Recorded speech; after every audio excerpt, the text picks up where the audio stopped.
Yeah, boy, we're back. Back, you know it. Same stuff, same place, same topic, but new action. Yep. Our trial that we're doing right now is working. Yeah, it's for some. Yesterday, I pulled out $40. That's all I made yesterday was $40. That's something. It's better than nothing, you know. We're gonna talk about that. Talking to some people out there. Yesterday, a couple of people downloaded the Coinbase app and are in the process of putting money in there and getting stuff rolling. And I'm glad to see that. I'm glad to hear that. That's what keeps me going. That's what keeps me motivated. Also, news is out here that now is being publicly known.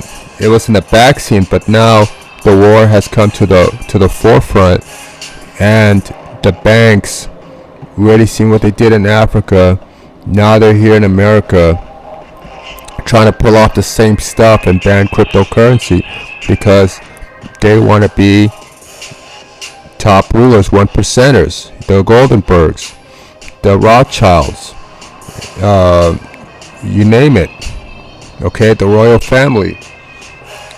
So we see here that Bitcoin is really making a powerful move and it's helping those, you know, but still, those rich people are still investing in Bitcoin. They just want control of it. All right, and it's hard for them to get that. But today we're going to be looking at proof of my account, proof of what happened, and where our investment has gone with the $1,000 we put in. And from there, we will also do study on the 7 myths of Bitcoin. So let's get the ball rolling. Let's get it started, and let's get everything going. Check out my previous video right here. What is mining? Okay, what is Bitcoin mining? Check it out right here. Hit the like button. Come on down, subscribe, download the app, Cash App, and if you have any questions, that's my email. Hit me up, show your support. Okay, and most of all, Cash App me, $PAPAKRSTOS, Samurai with the 3 eyes. All right, and then we're gonna look at the portfolio today. Bitcoin. Okay, yesterday I took out 50. The day before I took out 62, and Saturday I took out 137. Sunday, you know, that's a religious day. Nothing's going on. It's the belief. And so all together, if we put that together, 137 plus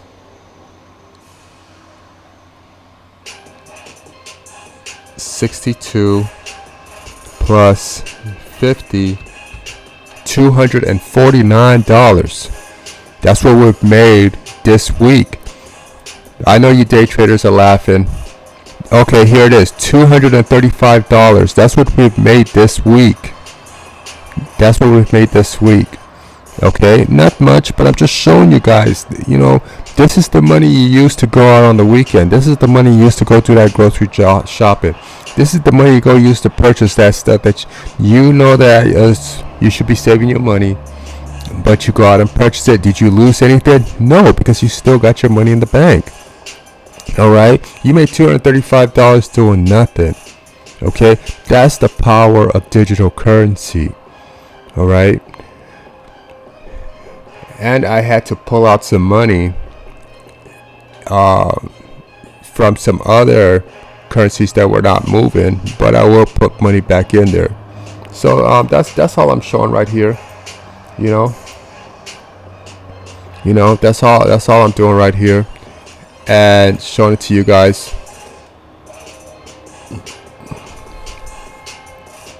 Seven biggest Bitcoin myths right here.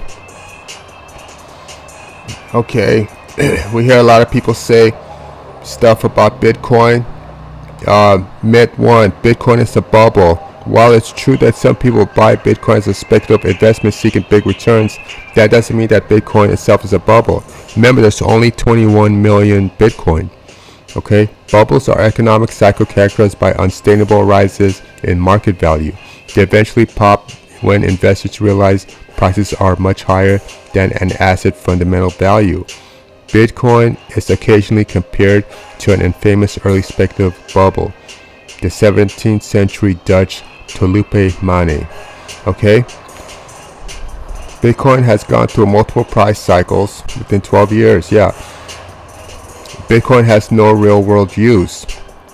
Bitcoin has a long history as making payments to anyone in the world, all without a bank or a payment process in the middle. That's one of the big reasons. Okay, Bitcoin doesn't have real value. Bitcoin is hard-coded to be scarce, which helps make it resistant to inflation. And we see that 21 million Bitcoins. Bitcoin would just be replaced by a competitor. I've been hearing this a lot. And that competitor is the government. Okay? We see what's happening with Uber, Lyft, all these other places. They want to get replaced by a government that says it's more affordable for the people. Rules and regulations, stop corruption, but they're the corruption. New cryptocurrency have long promised to overtake Bitcoin via new features or old other advantages. None have come close. It'll be better. It's better. Target has their own Bitcoin. Marshalls have their own Bitcoin. Ralph's has their own Bitcoin. Lion has their own Bitcoin. The federal government have their own digital currency, so you're buying it and you're making off of money off of it because you could become a shareholder. When there's a transaction that happens, everybody gets paid. That's the stuff about digital currency. Everybody gets paid, and whoever puts more money gets more return. Okay? Investing in Bitcoin is gambling. Okay? Bitcoin has continued to mature. A robust regulator structure in countries around the world has helped to attract a wave of institutional investment. Tesla and hedge funds. We see them. People are taking their money out of bonds and put it in Bitcoin. They want that 400% return. Bitcoin isn't secure. Well, we've seen it secure. The Bitcoin network has never been hacked. Its open source code has been scrutinized by countless security experts and computer scientists. Bitcoin has also the first digital currency to solve the double spend problem, making trustless peer-to-peer currency a reality. Plus, you got the 3-step verification that goes through your computer back to you, your email, and so forth. All Bitcoin transactions are irreversible. Yeah, we see that. Bitcoin is bad for the environment. Okay, where's that from? Bitcoin mining is an energy-intense process, but determines the environmental impact is hard. For one thing, all aspects of the digital economy require energy. Consider the entire global banking system. All of the energy required to process bank transactions and power office buildings, ATMs, local branches, and much more. Okay? So go over there, read it. 7bix is right here to learn. Crypto basics. Okay? Check it out. Come all the way down here. 7 Bitcoin myths. Read it. Check it out. Okay? Educate yourself on your spare time, lunch break, before you go to bed, before you go out, early in the morning, while you're eating breakfast, while you're getting your fast food. Educate yourself. Put some money in. Get started. You seen what we're doing with $1,000, okay? It's happening right now because the transaction is the settlement. So you don't need Citibank. It obviates Citibank. It makes Citibank redundant, as are all banks redundant with Bitcoin. I can trade with you as a currency, and it doesn't require any bank.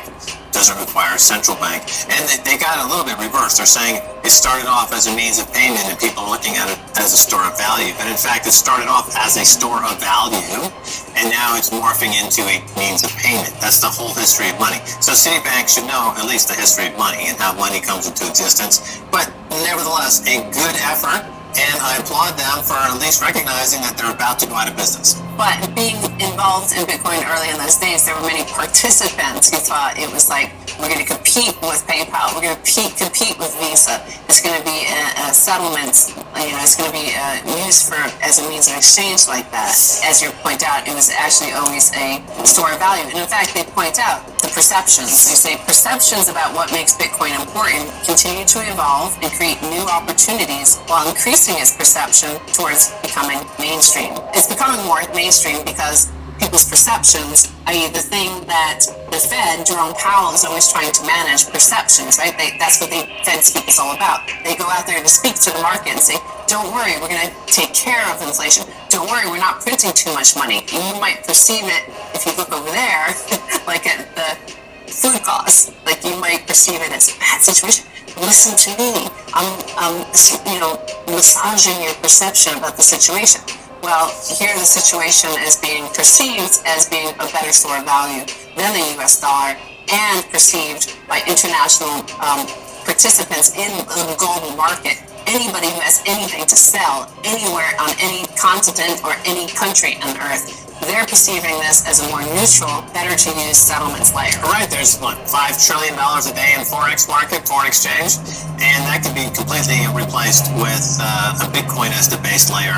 And we've seen that demonstrated now by sending currency from country to country, starting off in one currency, arriving at the destination in that local currency instantaneously, virtually at no cost. Eric Schmidt pointed out that China, he lied a little bit, that China's only 5 years ahead of us in payment technology. In London for well over 5 years ago, you could just tap your card, instant payment. You could transfer it to somebody instantly at another bank in another bank account. Here it takes up to 6 days to transfer from a bank account in America to another bank account. Well, they use the Pony Express, which is, we should be feeling good about those ponies. Right, so here, this is also the same country that oversees the global settlements layer. So everybody else in the world is already on a much faster system.